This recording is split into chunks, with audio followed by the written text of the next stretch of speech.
Selamat pagi anak-anak, bagaimana kabarnya hari ini? Ibu harap semuanya baik-baik saja ya. Nah, sebelum memulai pembelajaran kita, ada baiknya kita berdoa dulu menurut agama dan kepercayaan kita masing-masing. Berdoa dimulai. Berdoa selesai. Nah, siapa di sini yang masih mengingat pembelajaran minggu lalu? Yap, betul, pembelajaran kita minggu lalu adalah tentang budaya. Nah, pembelajaran kita hari ini itu tentang bencana alam. Nah, jadi di sini Ibu akan menjelaskan apa itu bencana alam. Bencana alam adalah suatu kejadian alam yang dapat mengakibatkan dampak yang sangat besar bagi manusia. Ada banyak bencana alam yang sering terjadi di Indonesia. Salah satunya itu adalah banjir. Banjir adalah bencana alam yang diakibatkan oleh curah hujan yang tinggi dengan tidak diimbangi saluran-saluran pembuangan air yang memadai. Sehingga banjir merendam berbagai macam wilayah yang cukup luas. Banjir pada umumnya itu terjadi karena luapan sungai yang tidak mampu menahan derasnya air yang datang sehingga menyebabkan jebolnya sistem perairan di suatu daerah. Dan banjir ini itu karena ulah manusia sendiri, karena membuang sampah sembarangan dan menebang pohon-pohon yang ada. Pohon-pohon itu bermanfaat sebagai penyerapan air ketika hujan. Karena sudah banyak pohon yang ditebang, maka sudah pasti akibat yang akan diderita itu adalah banjir. Nah, bencana alam yang kedua itu adalah longsor.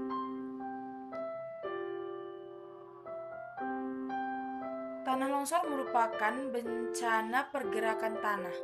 Biasanya itu terjadi di sekitar dataran pegunungan, contohnya di tempat kita. Kita kan sekarang tinggal di dataran tinggi, ada dataran pegunungan. Terus semakin curam kemiringan tanah itu, semakin besar juga kemungkinan untuk terjadinya bencana longsor.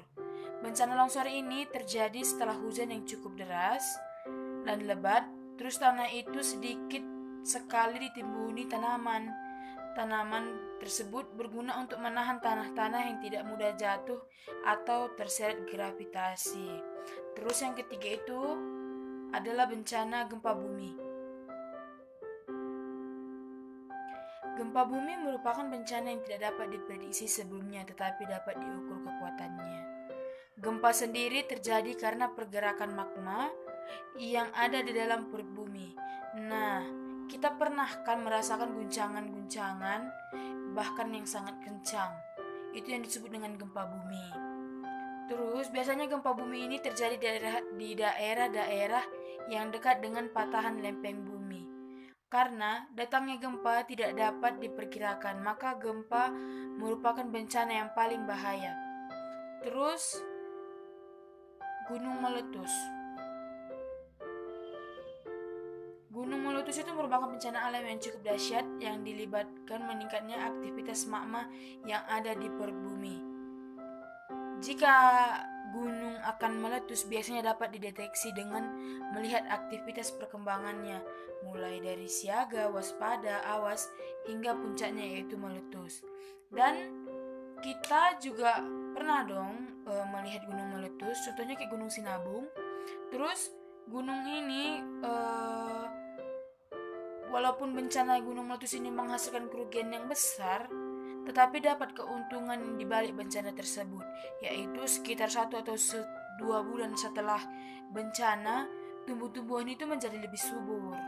Itu karena debu vulkanik dan material-material yang dikeluarkan memiliki zat hara yang sangat tinggi. Terus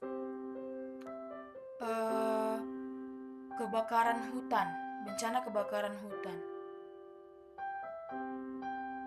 Kebakaran hutan ini biasanya disebabkan oleh tangan-tangan kotor manusia dan bisa juga disebabkan oleh alam itu sendiri. Nah, banyak sekali kerugian yang kita alami kalau kebakaran hutan ini. Kalau terjadi kebakaran hutan yaitu polusi udara, terus lapisan ozon semakin menipis, lalu kita merasa agak sedikit panas karena lapisan ozon itu menipis. Terus, nah, itu adalah sebagian dari bencana-bencana alam yang sering kita lihat. Terus, di sini ibu akan memberi tugas, dan tugasnya ini adalah individu, dikerjakan sendiri-sendiri sekarang juga dan akan dikumpulkan sekarang juga. Jadi, cepat pengerjaannya ya anak-anak.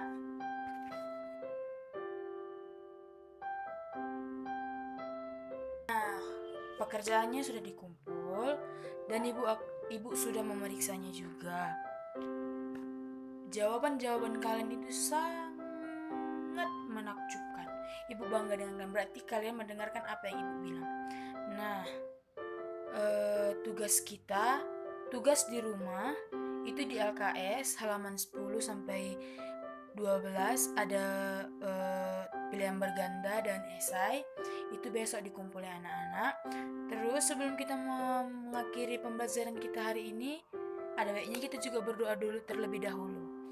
Berdoa dimulai.